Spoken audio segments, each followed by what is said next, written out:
Welcome to another Rooster Talk, where we do an update with ASX companies and the guys who run these companies. We're here at the WA Club here in Crawley at the University of Western Australia. We've got Brad Underwood here from Galileo Mining, who recently they announced that they had some really nice, interesting drilling results, which surprised even, Brad the Geo. So Brad, welcome. Thanks, good to be here again. Yeah, and look, Brad, it's a fascinating discovery or a realization from your drilling. So yeah, tell us about it. Absolutely, it's very uncommon to hit sulphides in air core drilling, simply because the technique is designed to penetrate the soft upper layers of the earth, and very rarely do you get into hard rock where those sulphides exist. To hit massive sulphide is such a rare occurrence in any type of drilling, and then to hit it in first pass air core drilling is a great result for us. We need to understand whether it's economic, and we are currently waiting for assay results. Very excited to hit massive sulphides, and we've actually got a piece there which I've brought along. I'm not sure if you can see that, but that's a lot of sulphide, pyrrhotite, pyrite. Massive sulphide is for us determined by more than 80% sulphide in the rock. The drill hole has gone down through those soft upper layers and then ended in sulphides at the bottom of the hole.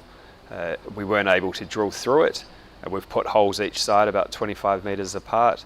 They look like they've got prospective rock at the bottom of hole in that drilling as well, but we've yet to identify what is beneath the sulphide we've intercepted, and for that we'll need to go back with a deeper and larger drill rig. I mean, taking that into account, from a geological point of view, you're surprised you hit the sulphides, but was that half expected? Because that would have been a geophysical target. Is that correct? We were looking for indications of sulphide, so we thought we'd be lucky if we saw some weathered material which showed us that sulphide had been there and had since been interacting with the water table and weathered down into broken rock. That's what we were hoping for. And you're right, we are looking at a geophysical target. In this case, it's the margin of an intrusion, which is marked by a large magnetic anomaly. And it's very strike extensive as well. So we're hoping if this does turn out to be a good size occurrence of sulphide, that the potential along strike will mean that there is a good volume of that material. Are you guys still out there drilling at this location? Yeah, not at this exact location, but within the project area.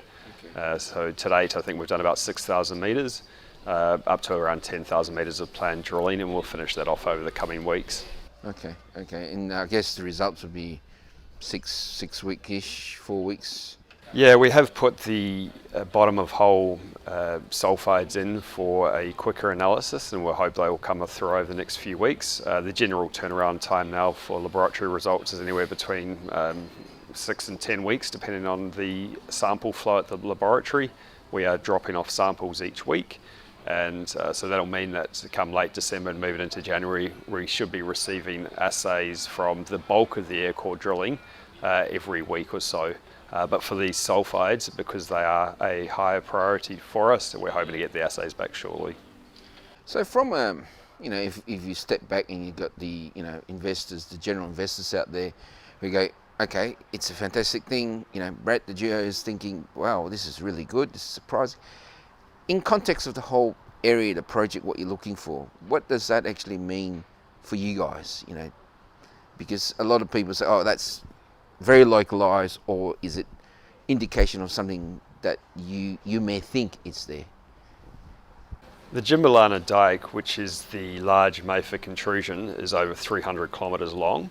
So it is a huge structure, and what we've done is we've targeted the intersection between the Jimbalana and the host stratigraphy, where we believe that sulphides can be generated. So the volume and size is such that we believe there is an opportunity there for the development of substantial sulphides, and that's why we targeted it. So that's one area that we're looking at. The other areas are within the mission sill, which is an ultramafic intrusion of a different age and different type of rock, also prospective for palladium and nickel, and then we've got other nickel and palladium targets within the region. So a number of different types of targets, but the scale of the rocks which host the sulphide we've intercepted is really significant. It's huge, right? So we're hoping that means the chance of a good-sized sulphide development is increased by the overall geometry and size of the host rocks. So it's consistent with your thinking before you sent the drill rig out there. Would that be a fair comment? Oh, absolutely. Yeah, that's exactly what we're looking for. We just didn't expect to hit it in air core drilling. So for us, that's quite impressive, and it just doesn't happen very often. Nice, good.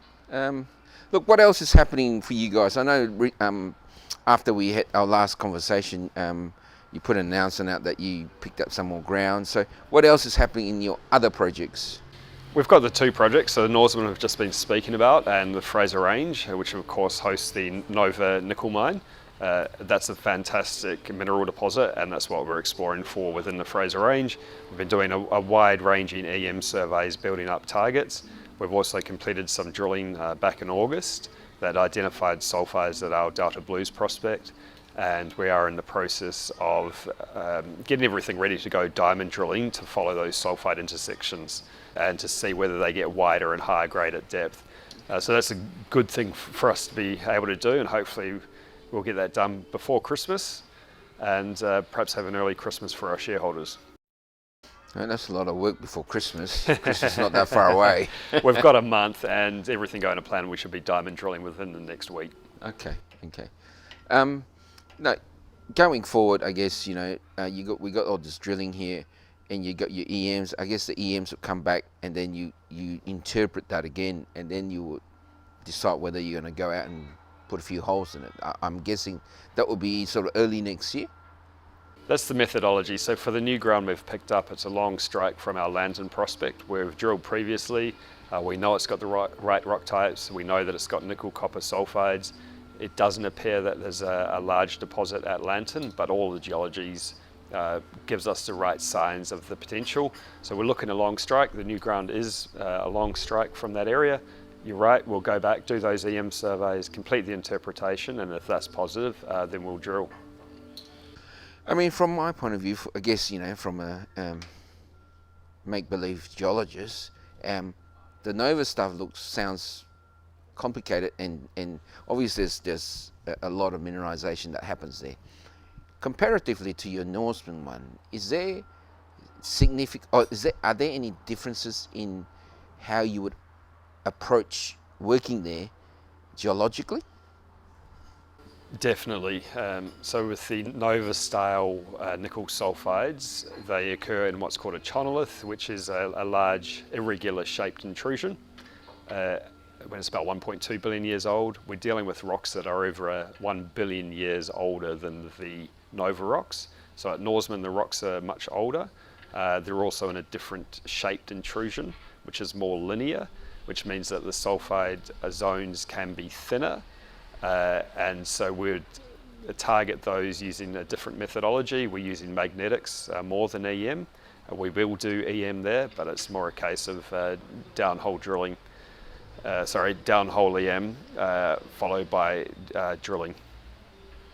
I mean, I'm keen to learn more about the Norseman, your Norseman project, obviously, because that has always been the nickel area, with Kambalda and things like that.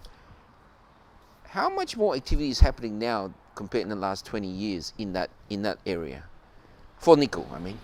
Well, the Cassini deposit is around, I think it's about 30-40 kilometres north of Norseman. So that's about 20 kilometres north of our project area. And to my knowledge, that was the most recent nickel sulphide discovery within that belt. So there is a lot of nickel exploration going on, typically north of Norseman. As you get into Norseman itself, it's more prospective for gold. So it's to the north of Norseman and further up all the way through Kambalda up to Aluna. So there's a lot of potential in that area. I mean, you couldn't have found a better place to work. Logistically, would have been must be perfect for you guys, right next to Norseman, effectively. Well, it's like the old timers used to say, there was nothing found within 50 miles, outside of 50 miles of a pub. Want to stick close to your home ground, and it definitely is a good place to be working. Logistically, it's easier, and there's access to contractors and people that can do the work for us. Look, it must be exciting times. I think I do agree. Having discovered your sulphides the way you have and where it is, and it's consistent with ideas. It must be exciting for you guys. Look, Brad, thanks for updating us. Any last words out there to get people to stay with you or buy more of your stock? Wait for the assays to come in, and we'll, regardless of the results, we've got some really good targets that will need more drilling, and we expect to get that started in the first quarter of next year. All right, great. Thank you. Thanks.